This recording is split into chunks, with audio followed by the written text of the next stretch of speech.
یا ایھا الذین آمنوا صلوا علیہ وسلموا تسلیما.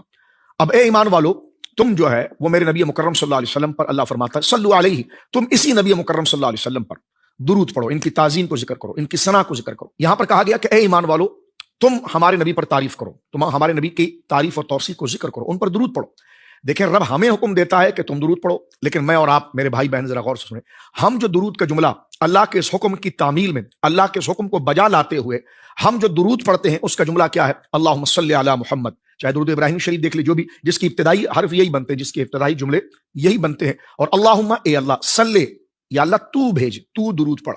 تو ثنا پڑھ علی سیدنا محمد، ہمارے آقا، ہمارے مولا جناب خاتم النبیین جناب محمد رسول اللہ صلی اللہ علیہ وسلم پر. اب سوال یہاں پر علماء نے اٹھایا کہ رب تو ہمیں کہتا ہے درود پڑھنے کے لیے، ہم بدلے میں اللہ ہی سے عرض کر دیتے ہیں کہ یا اللہ تو درود پڑھ. ہم درود یوں تو نہیں پڑھتے نا کہ صلیت علی النبی یا صلینا علی النبی، ہم نے درود پڑھا اپنے نبی پاک پر، میں درود پڑھتا ہوں، بلکہ ہم رب کریم کی طرف سے امر سے کہتے ہیں صلی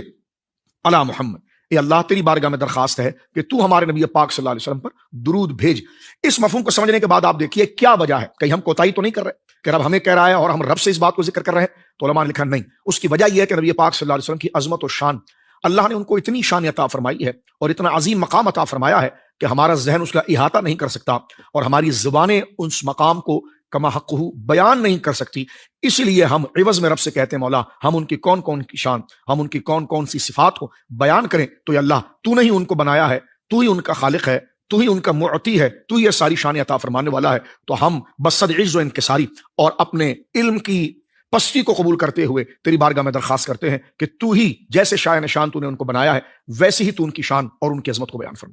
اس تمہید سے آپ اندازہ لگائیے کہ نبی کریم علیہ الصلوۃ والسلام کی شان اس قدر وسیع ہے کہ جس رب نے عطا فرمائی ہے وہی رب ان کو، ان کی ان شانوں کو جانتا ہے اور وہی رب ان کی تعریف کرتا ہے. اسی لیے ہمارے وہاں یہ بات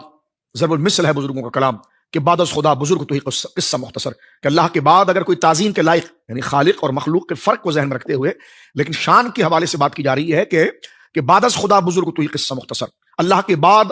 اللہ کے بندوں کے لیے سب سے زیادہ تعظیم اور تعریف کی اللہ کے حکم اور اس کے اذن سے اگر کوئی ذات ہے تو وہ جناب محمد رسول اللہ صلی اللہ علیہ وسلم.